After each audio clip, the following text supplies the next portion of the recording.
high risk. What's the location, Mercy? My boyfriend is dead. 2020년 2월 25일 오후 1시 911로 남자친구가 죽었다는 신고 전화가 왔습니다. My boyfriend and I were playing last night, and I put him in his case and we were playing, and like kind of hide and seek kind of thing. So I fell asleep and I woke up and he was dead in the suitcase. So I don't know what happened. I don't know what happened. 신고를 받은 오렌지 카운티 소속 경찰관들이 세라가 살고 있는 아파트에 도착했습니다. Guys, I tried giving him CPR. The problem is I fell asleep.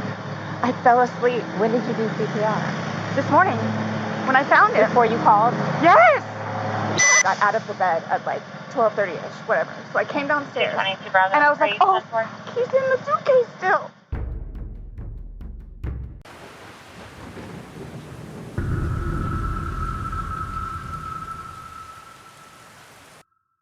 세라부는 1977년 10월 10일 플로리다주 올란도에서 태어났습니다. 2004년 브라이언 분과 결혼했으며 둘 사이에는 아들 하나가 있습니다. 남편의 말에 의하면 세라는 술을 마시면 공격적으로 변했으며 밤에 술을 마시러 술집에 자주 갔었다고 합니다. 남편 브라이언은 2017년 11월 30일에 이혼 소송을 제기하였고 다음해 2018년에 부부의 이혼이 마무리되었습니다. 그리고 아들은 공동 양육을 하기로 합의하였습니다. 이혼 후 세라는 근처에 아파트를 구해서 살았으며 직업이 없던 그녀는 받은 위자료로 생활을 했습니다. 애석하게도 그녀는 술에 계속 의존하였고 친구들도 등을 돌렸습니다. 그렇게 그녀는 철저히 혼자가 되었고 이때쯤 42살의 호르헤 토레스 주니어를 만나게 됩니다. 호르헤는 전부인과 3명의 아이를 둔 이혼남이었습니다. 그도 역시 알코올 중독으로 문제가 많았으며 한 직장을 꾸준히 다니지 못했습니다. 둘은 술을 같이 마시며 서로의 외로움을 달래주다가 연인 사이가 되었고 세라의 아파트에서 동거를 시작했습니다. 커플은 술에 취해 실수를 많이 하고 폭력을 쓰는 등 많은 문제를 일으켰습니다. 그리고 불성실한 태도 때문에 직장을 자주 옮겨야 했으며 심지어 많은 시간을 무직인 상태로 지냈으므로 경제적으로 늘 쪼들렸습니다. 세라와 호르헤는 술에 취해 서로 욕을 하며 말싸움을 시작하다가 결국 몸싸움을 하는 등의 소란을 피우는 일이 많았습니다. 신고를 받고 온 경찰에게 호르헤는 여자친구 폭행 혐의로 여러 번 체포도 되었습니다. 한 이웃 주민은 아침에 세라가 발코니 시멘트 바닥에서 자고 있는 것을 발견하고 놀란 적이 있었으며 대부분의 이웃들은 항상 화가 나 있는 그녀를 피해 다녔다고 말했습니다. 아파트 관리소는 세라 집에서 나는 소음으로 인한 주민들의 불만 신고가 끊이지 않아 골머리를 앓았습니다. 말도 많고 탈도 많은 세라와 호르헤 커플은 그렇게 애증의 관계를 유지하고 있었습니다. 세계가 코로나 팬데믹에 휘말리기 불과 한 달 전인 2020년 초 42살 동갑내기 세라와 호르헤는 4년간의 파란만장한 동거 생활을 이어가고 있었습니다. 오전 11시 30분 정신없이 잠을 자고 있던 세라는 계속 울리는 전화 소리에 겨우 눈을 떴습니다. 그날은 세라가 아들을 돌봐야 하는 날인데 약속한 시간에 그녀가 나타나지 않자 전 남편 브라이언은 계속 전화를 했습니다. 세라는 겨우 잠에 깼지만 전날 과음을 해서 숙취가 너무 심했기 때문에 괴로워하면서 1시간 동안 침대에서 나오지 못하고 있었습니다. 세라의 진술에 따르면 그녀는 호르헤가 아래층에서 컴퓨터를 하고 있을 거라고 생각했다고 합니다. 하지만 시간이 지나도 너무 조용해서 이상함을 감지했고 불현듯 어젯밤 일이 떠올랐다고 합니다. 그리고 다급하게 아래층으로 달려 내려가서 거실에 있던 여행 가방을 열었다고 합니다. 그 속에는 파랗게 변한 호르헤가 싸늘히 죽어 있었습니다. 그리고 오후 1시에 세라는 911에 전화를 합니다. 남자친구가 죽었다는 세라의 신고 전화를 받은 911은 즉시 경찰을 그녀의 아파트로 보냈습니다. 현장에 도착한 구급대원은 여행 가방 옆에 등을 대고 누워있는 호르헤를 발견했습니다. 그의 몸 상태는 사망한 지 꽤 시간이 지난 것으로 보였습니다. What's going on? Sorry, I just got here, so fill me in. No problem. Like, Yeah, I'm he and so I sorry. were putting a puzzle together. We've been doing some artwork together. You were putting a puzzle together? Yes, we have a puzzle that we started in there. Okay. 세라는 호르헤와 기분 좋게 와인을 한잔 한 후 그림 퍼즐을 맞추고 있었다고 말합니다. Up there, like having a good time with one another. But we were drinking. We had a bottle of wine last night. Okay. Fine. So then it's like we decided to play hide and seek, right? Okay. So he gets in the suitcase. Okay. I fell asleep. Who did come up and... I did, but then I fell asleep. Okay. You okay? I wasn't here. I'm just trying to figure out what happened. 남자친구가 죽어서 슬퍼하는 여자친구의 모습이 아닌 마치 억울한 누명을 쓴 사람처럼 세라는 경찰의 질문에 흥분하며 대답했습니다. 현장 조사 후 경찰관은 세라를 경찰서로 데려가 조사할 만한 충분한 이유가 있는지 확신하지 못했으므로 그들은 그녀를 체포하지 않았습니다.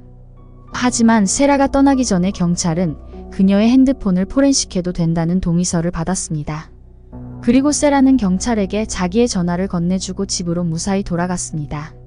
자신을 살인 혐의로 기소하는데 사용될 중요한 증거를 그녀는 그렇게 무심코 경찰에게 넘겨주었습니다. 그리고 경찰은 세라의 전화기에서 호르헤가 사망한 날 세라가 직접 찍은 2개의 비디오를 발견합니다. 첫 번째 비디오는 사건 당일 밤 11시 12분에 녹화되었습니다. 여행 가방은 흔들리고 있었고 그 안에서 애원하는 한 남자의 목소리가 들려옵니다. For everything you've done to me. Sarah. You. Sarah. You. Sarah. Stupid. Sarah. That's my name. Don't wear it up. Sarah. I can't breathe, babe. Seriously. Yeah, that's when you do when you choke me. Sarah.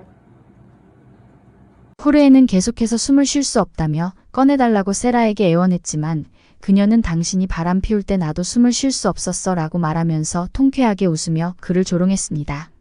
15분 후에 찍힌 2번째 비디오 속의 여행 가방이 첫 번째 비디오에 있었던 모양과 다르게 조금 옆으로 옮겨지고 뒤집혀 있었습니다.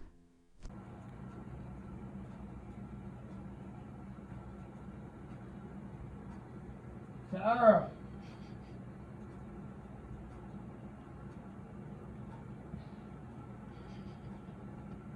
세라 집과 벽 하나 사이를 두고 살고 있는 이웃은 밤 11시쯤 요란하고 수상한 소리를 들었습니다.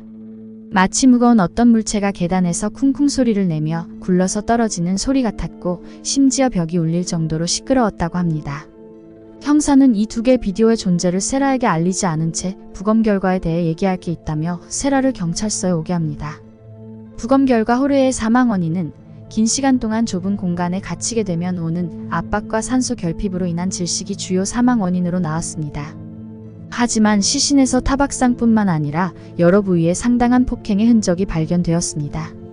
머리 주위에 멍과 찰과상이 그리고 손과 몸 주위에 둔탁한 충격으로 생긴 상처가 발견되었기 때문에 세라가 살해할 의도가 있었다는 범행 정황이 드러났습니다. 검시관은 그가 여행 가방에 최대 11시간 동안 있었다고 추정했습니다. 형사는 세라에게 단순한 질식사로 보기 힘들다며 부검 결과를 말해줬습니다. 하지만 세라는 상처에 아는 것이 없다며 강하게 부인했습니다. 그리고 사건 당일 둘은 기분 좋게 좋은 시간을 같이 보내다가 자기가 깜박 잠에 들어서 일어난 사고라며 결백을 주장했습니다. 사건 당일 술을 얼마나 마셨냐는 형사의 질문에 세라는 자기는 술에 취하는 것을 좋아하지 않으며 그날은 한두 잔만 마셨다고 대답합니다. You told us you weren't drunk. No, I was not drunk. Right. I was not drunk. So any videos or maybe having any photos, videos that you remember doing on your phone on Sunday? No. So I have something that I want to show you that we found, and it was from your phone. Mm-hmm.